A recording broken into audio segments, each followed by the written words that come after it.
We've looked at the various systems of medical tourism offered around the world, but how can we look at it from a bioethics point of view? Bioethicists approach cases by looking at the 4 fundamental pillars of medical ethics.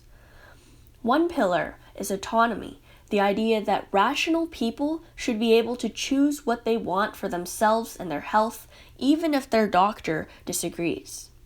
Another is the principle of justice, which is all about fairness and the distribution of resources, how we should distribute resources, whether that's based on a power relationship, based on how much money you have, or based on just the principle of equality. Another pillar of bioethics is the principle of non-maleficence, which states that doctors should do no harm to patients in the process.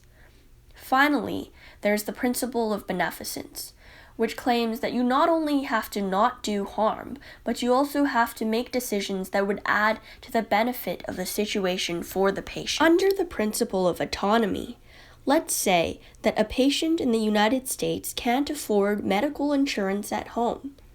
They travel across the border to Mexico, where they can get high-quality care at much lower costs. They should be granted autonomy to make this decision because they are large stakeholders in this decision. The alternative to traveling is going into debt or continuing without treatment. However, let's say that there's another patient in Mexico who makes a lower wage than the American. Suddenly, because a lot of American workers who have more money to pay hospitals are flooding into the country, the Mexican worker can no longer afford medical care. Therefore, the cost of the Americans gaining autonomy in this situation comes at a loss for the Mexican people who can no longer afford the care that is given by their own country. Now let's talk about the principle of non-maleficence. Sometimes, medical tourism can do harm to patients. For instance, in South Korea, board-certified plastic surgeons can open clinics, but they can hire non-specialized shadow doctors to perform surgeries. Patients traveling to a foreign country don't necessarily understand the language or know which doctors are the best to see.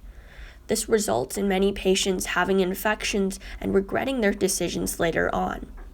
In order to account for this, there needs to be an international platform that lists off and approves certified doctors so that medical tourists are not fooled by local clinics.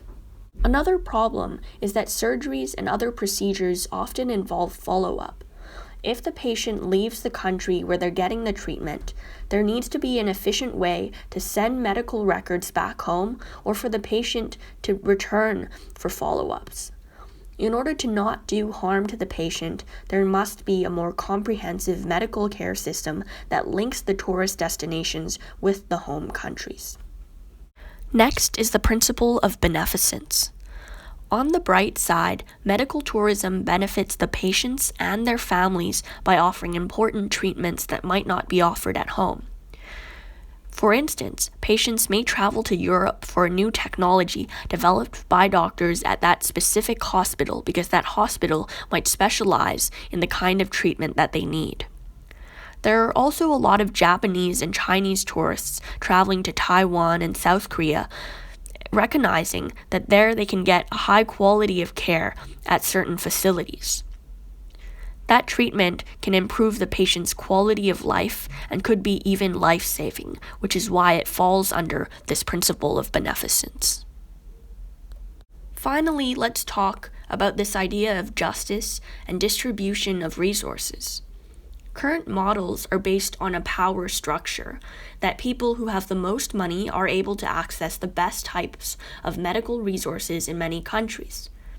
When it comes to medical care, it's important to try to ensure that the distributive principle of equality is a reality, that people aren't denied life-saving procedures on the basis that they are of lower socioeconomic status. From a bioethical standpoint, should we or should we not support medical tourism? I think that medical tourism is inevitable. It's a byproduct of globalization. And it does help people in many ways to access resources that were out of their reach before. The best way to make sure that it doesn't harm people is to create a better international platform that can give patients information on which doctors are the best. Without that, patients are left without informed consent.